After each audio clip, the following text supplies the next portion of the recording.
Still, worry and anxiety face residents who live in Dr. Spencer's neighborhood in Hamilton Heights. That is where we find CBS 2's Tracee Carrasco tonight. Tracee.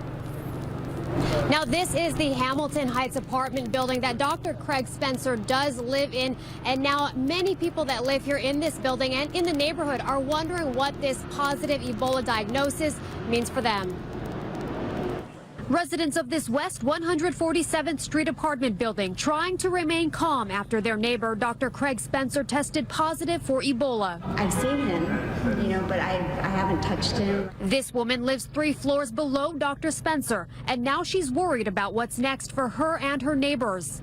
Thursday afternoon, police walked around the neighborhood en masse. They took the building doors off the hinges as they rushed to get EMS workers up to Dr. Spencer's apartment.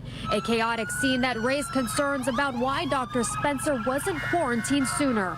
Here's a doctor who's gone to West Africa, who's done incredible work to help people, and he's come back into the country and nothing has been done to say, let's put you aside for 21 days to make sure that you don't have the virus. Now comes the crucial task of figuring out who Dr. Spencer has come in contact with and where he's been in the week since returning from his trip. We do know that just one night before he started showing signs of Ebola, Dr. Spencer rode 2 subway lines to this Brooklyn bowling alley, The Gutter.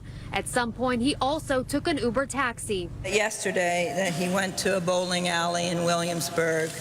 He was feeling well at that time, and except for his feeling of fatigue. And once again, his first symptom of fever occurred today, and that was the beginning of his assessment. On Thursday night, The Gutter was closed as a precaution. Bowling and a scheduled concert had been canceled. Organizers sent out this tweet saying the show was canceled because of unforeseen circumstances. I mean, it's a little scary. It's a little close to home. I'm not scared about this Ebola thing. Health officials want to stress that Dr. Spencer would not have been contagious until he developed symptoms, which he first saw this morning.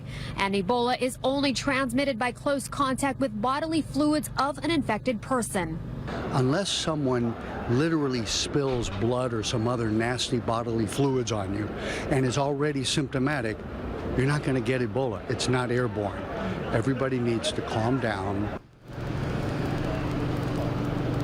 Now, as we heard from Dr. Max and other health officials, Ebola is not contagious until the patient starts showing signs of the virus, and that didn't happen until this morning. Now, the health department, they were out here earlier. They're passing out these flyers to keep the community informed and calm. We're live tonight from Hamilton Heights. Tracee Carrasco, CBS 2 News. Okay, Tracee, and as Tracee mentioned, Dr. Spencer used an Uber taxi service recently. Tonight, Uber released a statement saying, quote, "We immediately contacted the CDC and the New York City Department of Health and Mental Hygiene, which stated that neither our driver partner nor any of his subsequent passengers are at risk." There is much more information on this first Ebola case in New York City on our website, cbsnewyork.com.